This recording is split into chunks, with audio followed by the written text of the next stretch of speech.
10ই রমজান 8 হিজরিতে ক্ষমাশীল নবী বরে বীর বিক্রম বিজয় বিশেতে মক্কা প্রবেশ করে 10,000 বীরন সাজে সাজি ধরিয়া নগ্ন অসি নারাধ্বনি দিয়া দলে দলে গেল মক্কা নগরে পুষি।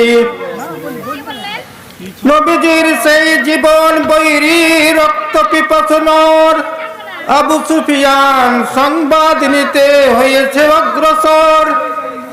ব্যাঘ্র যেখানে বাস করে যেথা জীবনের মহাভয়, ভাগ্যচক্রে নরের সন্ধ্যা সেখানেই বটে হয়। বাঘের নজর মেষের উপর দেখিল মোর তারে, সজরে হাকিল যোদের শত্রু বন্দি মদের করে। আবু সুফিয়ান জীবন প্রমাদে গুনিতেছে যত পাপ, কি করিয়া আজ বাঁচিবে জীবন কিস হবে তার মাপ। হয়তো আগেতে হাত পা কাটিবে পিছে মারে গর্দান, হিন্দা ভাবিছে আগে চোখ তুলে কাটিবে কিনা কান। এই মতো তারা যে যাহা করেছে নিজ চিজ পাপ স্মরি, শির নত করি শাস্তির লাগি ভাবিতেছে মরি মরি। নেতা মন্ডল মিয়া সাবুতার মিটারের মতো ভাবিছে মোদের শাস্তির আজ ডিগ্রি উঠিবে কত। তরবারির চাকচিক্যতা খিলখিল করি চাই, 10,000 মোরা রক্ত পিপাসু ইঙ্গিত পেলি হয়। করুণা সিন্ধে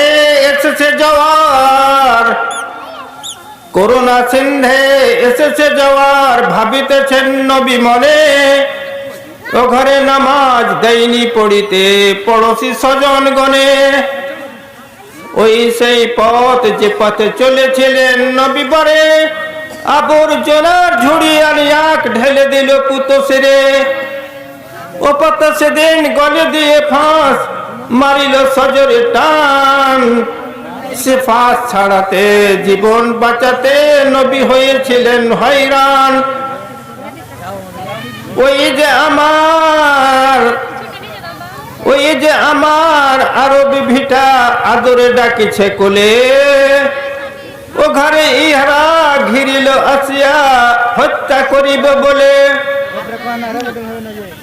ওই সেই কাবা যেখানেতে নবী ছিলেন সিজদাই পড়ি, হেনকালে কোন দুর্বার এসে কাঁধে চাপাইল উটের ভুড়ি।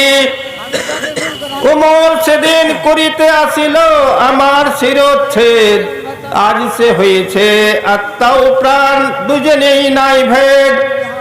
পাপী হলেও রয়েছে এদের পুণ্যের অধিকার, আজ পাপী কাল হতে পারে মহাযোগ্য দিনদার।